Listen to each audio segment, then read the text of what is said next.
up, y'all? Appreciate you showing up, hanging out, listening to my dumb ass. Like and subscribe. So the generation continues. The change of it's like a shift of everything we know to be true, right? You know, the way that console wars used to be, no longer. Now it's more content wars. But if you want to call them console maker wars, I don't know. Or just call it video game wars. I don't know. It doesn't matter. But I was listening to King today, and he was talking about perception versus reality, and I think I went into that a couple videos ago. How Sony is a company of perception. They're perceived to be number one, perceived to be the best. They perceived to have the better console as far as performance, which we all know is not true. Speaking of that, Doom: The Dark Ages is coming out soon, and it performs real good on Xbox Series X. Not so much on PlayStation. Amateur, obviously not, because PlayStation Amateur is not as powerful as the Series X. But the funny thing is that the PisterTech 5 Protato is having troubles keeping that 60. See, Oliver, whatever his name is, Mackenzie, he did the video. He was like, and yes, and blah, blah, blah. I forgot. I can't really impersonate him. But yeah, he's good. He's cool. Buzzcut.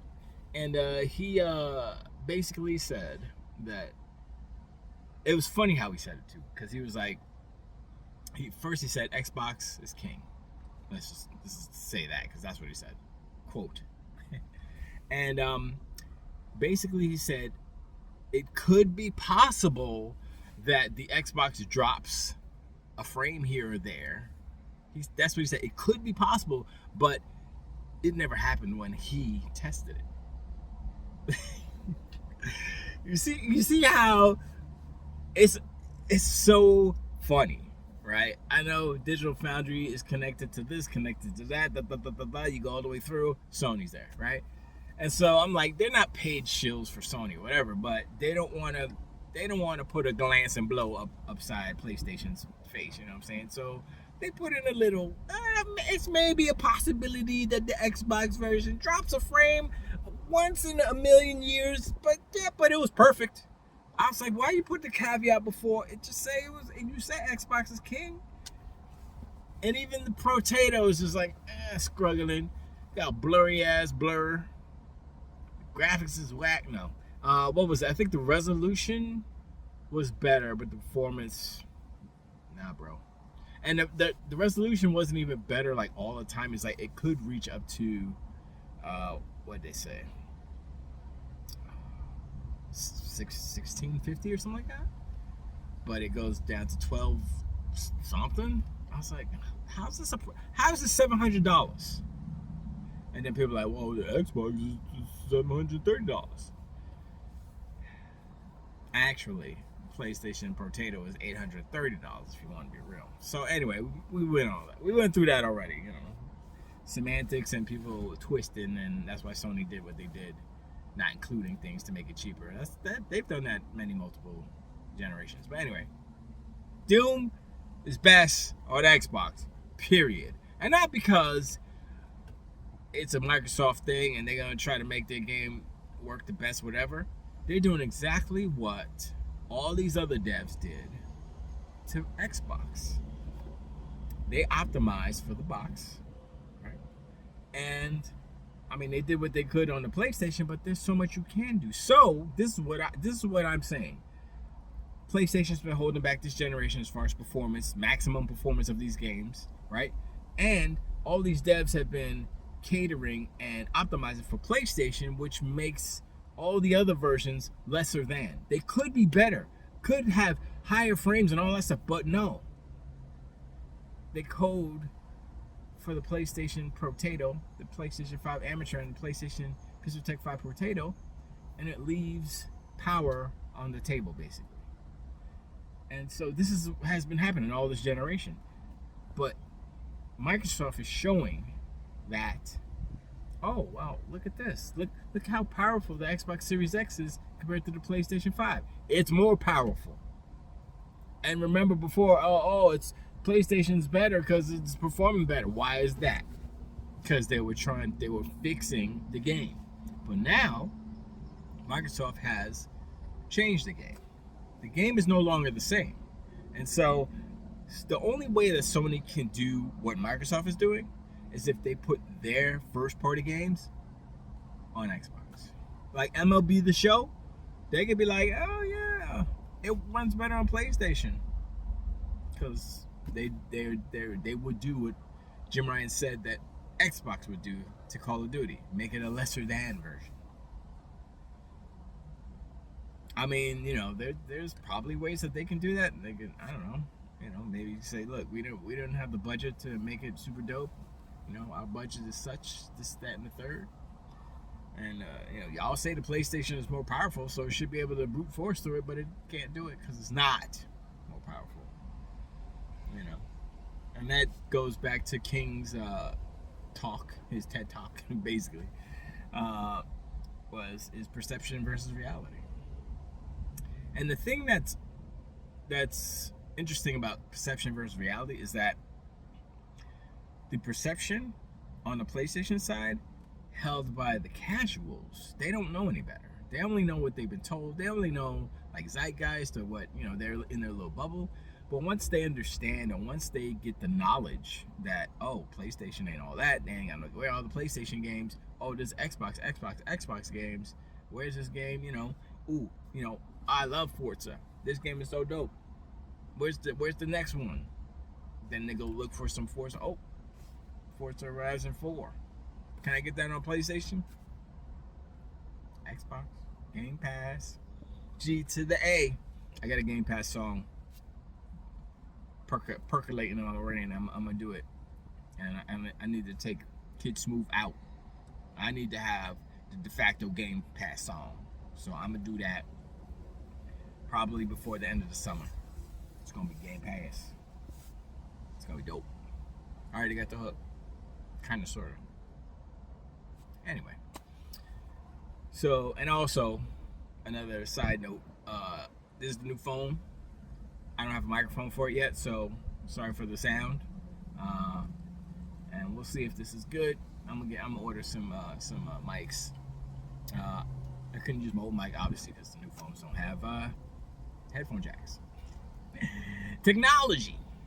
So I'm gonna get that going, and then we'll see how that goes, and progress and such. But that was one of the topics, the Doom stuff. And then what else was there? There was something else, but I can't remember. It's really is mainly about like what I'm thinking about, what I'm feeling as far as the console space, the industry. It's like I try to look at the trajectory of the three, right? Nintendo's gonna Nintendo. They're not gonna be as big as the Switch, but they'll be good size. I mean, maybe they'll do some sales, maybe they'll drop some. Who knows what they're gonna do? But as long as they keep putting out good games, they should have fairly moderate success, I would say, comparative to the Switch. PlayStation they're in a spot. I mean, some people say things are cyclical. I'm gonna say that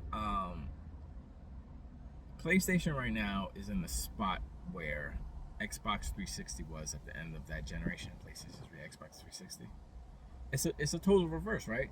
At the end of that generation, PS3, they were firing on, Sony was firing on all cylinders. They had, Uncharted, all these games coming out, making PlayStation look all nice and stuff.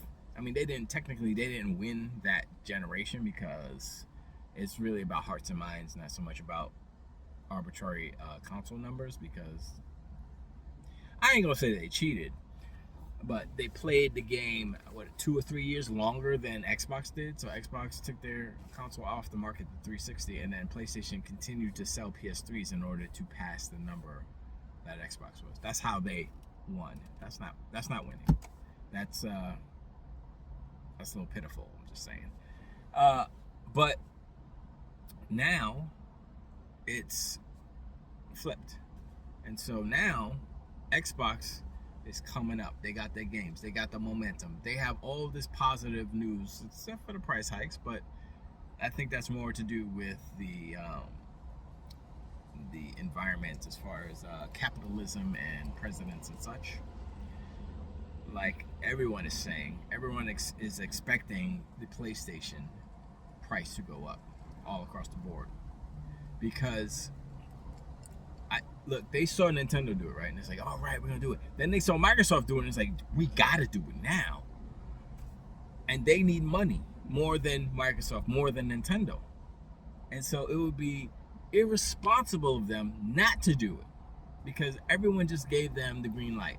They're gonna try to hold off as long as possible, but they're gonna raise them. I mean, they've raised them incrementally here and there, but as far as all, like America especially, they'll raise the price. Hell yeah, they want to get all that money, man. It's all about the money, and they seeing that everybody's getting the green light, so it's like. And the thing about raising the prices to $80 for the games, right?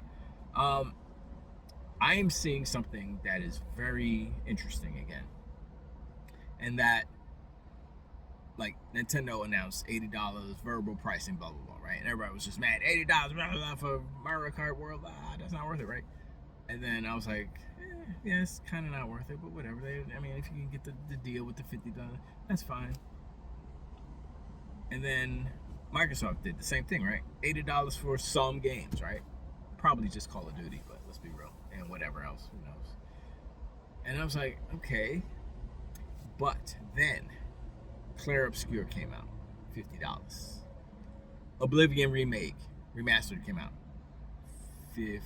Was that 50 or 40? $50 is 50. What else? Is Doom Eternal is how much is Doom Eternal? Is that one 60? I don't think that one's 80. And there was another game that came out that wasn't full $80 price. And so I'm looking, and these games are bangers. They're like, yo, these are the best games. All these games, Game of the Year games, and they're not $80. And so that's where I don't think this whole $80 talking point or rhetoric, I don't think it's that important. I don't think it's only gonna be an issue when that price point is applied to a game that is not perceived to be worth $80. And then that's just a problem for the publisher, you know what I'm saying? But if you make a game that's 1,000 hours and people are like, yo, I gotta have this game, $80, let's go. Like Fable, will Fable be $80? I mean, depending on how long the game is. Maybe. I mean, I'm game passing it, so, you know, and that's the beauty of that whole thing. Even though they're giving us games that are not $80, $50 and such, and they're bangers, Game Pass is still there.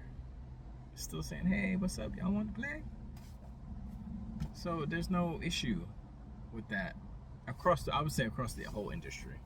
I think Sony will try to milk it more so than everybody else, because like I mean, what was the Days Gone remastered? Is that what it's called?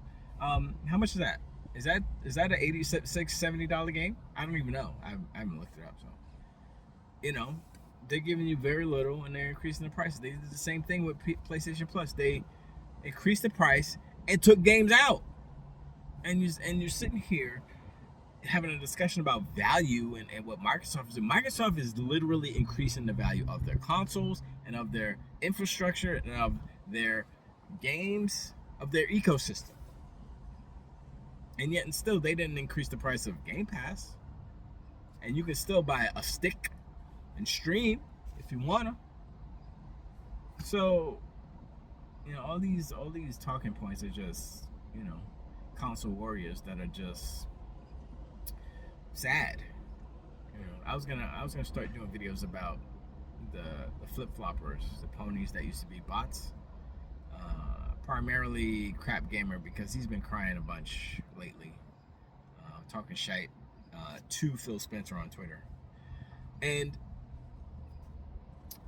I would say that he's a good talker as far as the ability to say a lot of words in a row with not a lot of pauses. But some of the content of his talking, especially on Twitter, is not becoming of a mature man, let's just say. I'll assume he's a man. But we can just say a mature adult. And I have my lapses of lizard brain, of course. But never have I been so upset, so heartbroken, as to call out a CEO of a multi-trillion-dollar corporation. I'll just say billion. Like Xbox is in the billions. And insult him in a public forum. I'm like, he is still butthurt. He's still mad. He's still heartbroken from when Phil smacked him through the internet. What is that? 10 years more, almost 10 years ago. That's hilarious. No, it was 11 years ago, I think. 2014, right? I think it was. Oh no, it was 2016 or 2017. Whenever Quantum Break came out. Almost 10 years ago. I'm like, yo. I mean, there's certain things like, I think I've gotten over most things in my life. And if I think about real hard, like, did I get over this? Yeah, kind of. It doesn't really matter that much, you know. You get to a certain age, and you're like, listen. You could worry about whatever you want. You could cry about exclusives going. You could cry about Quantum Break like a little biatch. But I'm gonna not. Because I have sleep. I got games to play. I got videos to record. I got songs to make. I got so many other things to do. Like crying about console war stuff. Not even on the calendar, son. It's like not even a thought. But yeah, that's part of his life. That's part of his persona now. He is like, who's worse, him or Tim Dog? I think he's worse because I think he's I'm just gonna put this out there. I don't know anyone's intelligent level as far as the M2 goes. Like, if you want to do a IQ test between the two, I'll be surprised. You know what? Tim Dog might pull ahead. You never know, because just because crapulous gamers can talk a big sentence doesn't mean that he's intelligent. And the more he says, the more. I mean, intelligence is a little bit more than just book knowledge. It's about knowing when to say stuff, how to say it. And a bunch of that is a level of maturity, and ladies like to say emotional intelligence and all these things. But I'm just like, yo, y'all are something special. But anyway, I'm sorry, I'm a little tired, I'm a little rambly. But the overall industry, yeah, I say this many times in many videos, but Microsoft's strategy is working. Period. However you feel about it, it's working. And like I said before, I want Sony to be learned some things. They need to learn a lesson. They need to be taught a lesson. They need to take that medicine. But I think Microsoft has given them a higher dosage of the medicine and more of it. And what Jim Ryan was talking about, like, if they get Call of Duty, then we will never be able to recover. This is not what. I don't think he was talking about this. What's happening now, Microsoft basically infiltrating the PlayStation Store with their games and selling more and being more successful with their games on PlayStation than PlayStation themselves. That wasn't even in Jim Ryan's mind, because he was so focused on, console first, sell consoles. Meanwhile, Microsoft was like, how does Fortnite Oh yeah, it's on everything. Oh, it's Call of Duty to do it. Oh yeah, it's on everything. Let's just do that. Some people ain't gonna like. Forget them people. We gonna make the money. And so what they're doing is even worse than what Microsoft is doing. Is worse than if they would have made Call of Duty exclusive to Xbox, because they are infiltrating the mind space of PlayStation players in their home field. They don't have home field advantage anymore. PlayStation. Xbox is taking over. They're going to your stadium and beating your asses. Then they go back home, they beat you there too. Because you're not there. You forfeit. You never showed up. Like I said before, the only way for Sony, for PlayStation to even come close to what Xbox is doing is to follow the leader. They have to do exactly the same. They got to put God of War, Spider-Man, all these games on Xbox. They would sell millions. That's money for them. That's 70%. Do they want money, or do they just want to be brave and they want to be proud? They don't want to lose face. Yeah, man, they done. They're the longer they take in making this change, making the move, doing what Microsoft is doing, the longer they take, the farther behind they will fall. And they're already behind because Microsoft is the largest publisher on the planet. And they're the largest publisher on PlayStation. They took over. Remember when they said leapfrog? They leapfrogged it in. And it wasn't even about Call of Duty. It's all these other games that are doing it. Forza, Doom, what else? The other games. Indiana Jones. I'm sitting back. I got bags and bags of popcorn. This is wonderful.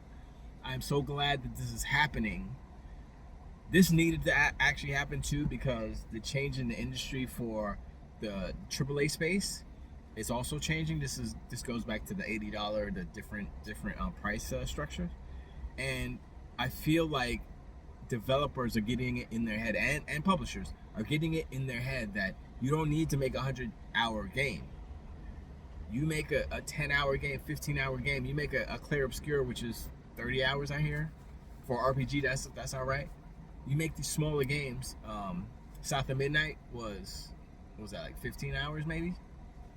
You make games like that, they're critically acclaimed, Game of the Year contenders. They don't cost $80, and they're successful, and people buy them.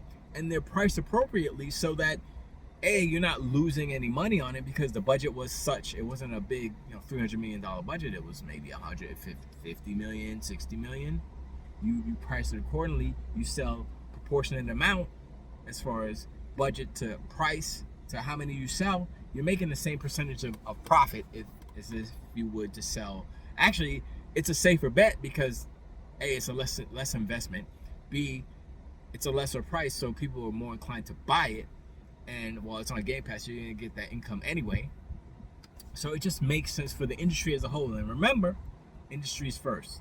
I want the industry to be healthy so that we can continue to play these dope games, right? And so this move, this kind of shift and change of the AAA space, I don't even see. I think it's a little insulting to call some of these games like AA or whatever.